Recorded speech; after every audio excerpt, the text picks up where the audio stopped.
Vamos lá, meus amigos, princípio da consumação. Princípio da consumação quanto aos recursos. Naturalmente, o princípio da consumação ele está associado à preclusão consumativa, que eu mencionei até ainda há pouco com os senhores aqui, né? O princípio da consumação ele está associado à preclusão consumativa. Você tem que interpor um recurso só. Se você interpuser dois recursos, vai valer só o primeiro. O princípio da unirrecorribilidade, da singularidade, como nós mencionamos. Por que vai valer só o primeiro? Preclusão consumativa. Então você não pode, não se admite interposição simultânea, salvo nos casos previstos em lei, que nós estudamos.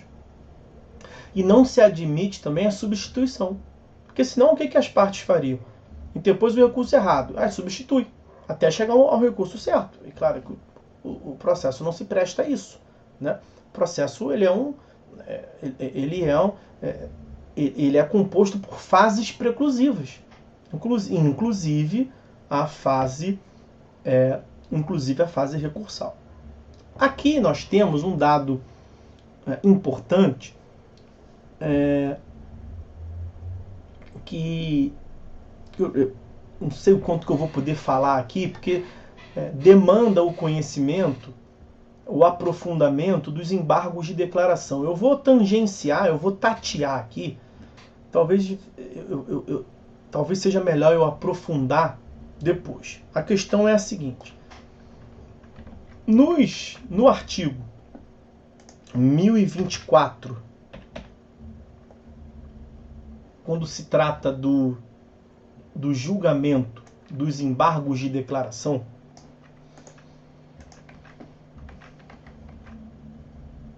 os parágrafos 4º e 5º, eles tratam justamente da possibilidade de modificação do recurso.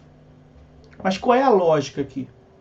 Nós não vimos que a interposição dos embargos de declaração consistem justamente numa exceção ao princípio da singularidade que nós mencionamos ainda há pouco, que de cada decisão cabe apenas um recurso. Nós falamos lá atrás, salvo os embargos de declaração. Porque o 1022 vai afirmar que de toda decisão cabe embargo de declaração. Então vamos utilizar aqui como exemplo, porque nós utilizamos lá atrás esse mesmo exemplo, a sentença. O 1009 vai dizer que da sentença cabe apelação. E o 1022 vai dizer que de qualquer decisão cabe embargo de declaração. Acontece que a sentença é uma decisão. Então, da sentença cabe apelação e também embargo de declaração. O que acontece é o seguinte: pode ser que uma parte apresente apelação e a outra parte apresente embargo de declaração. Aí eu não vou me aprofundar muito aqui, porque nós não estudamos as espécies de recurso. Né? É porque os prazos vão correndo paralelamente. Muitas das vezes, quando uma parte interpõe o recurso, até o tribunal receber, até você ser intimado, tomar conhecimento, você já apresentou o teu recurso. E aí o que o dispositivo está prevendo ali? Pode ser que quando do julgamento dos embargos de declaração da outra parte, o juiz, ao aperfeiçoar a decisão, ele venha a mexer na decisão. Ele modifica a decisão. Ele modificou a sentença. Você imagina, os embargos da outra parte era para tratar de uma omissão. Algo que ele não julgou. E o juiz reconhece que ele não julgou. E aí ele trata numa nova decisão. E quando você apelou, você não tratou daquilo, naturalmente. Será que você não vai poder abordar aquela nova decisão dos embargos? Os parágrafos 4º e 5º vão dizer que sim. Eu não vou ler, eles são extensos, não tem necessidade. Depois vocês fazem lá a leitura. Mas vamos ver nas aulas próprias dos embargos de declaração. Mas a lógica, a ideia é essa.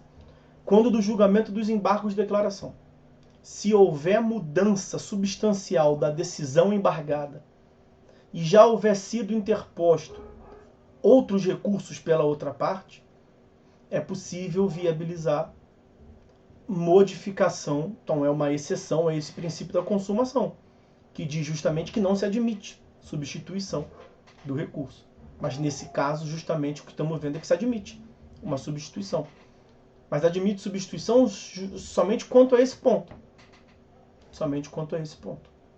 Então, resumidamente, o acolhimento dos embargos, que gera modificação da decisão já recorrida pela outra parte, né, vai acarretar uma intimação para a interposição de complementação do recurso em 15 dias. Né? Nós tínhamos uma súmula do STJ, a súmula de número 418, súmula 418 do STJ, que está incompatível com essa nova previsão do CPC, dos parágrafos do 1024, os parágrafos 4º e 5º. Porque um dos parágrafos diz isso, que você tem o direito a substituir. O outro parágrafo diz o contrário.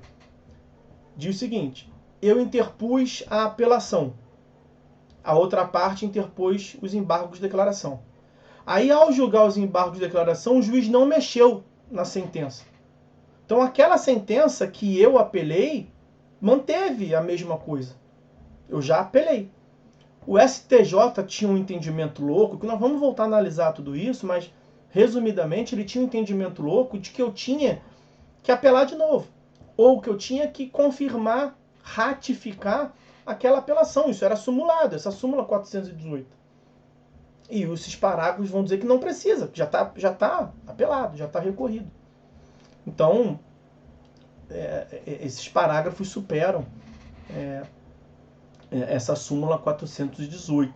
Não há necessidade de ratificação do recurso já interposto se o julgamento dos embargos não acarreta modificação na decisão já impugnada.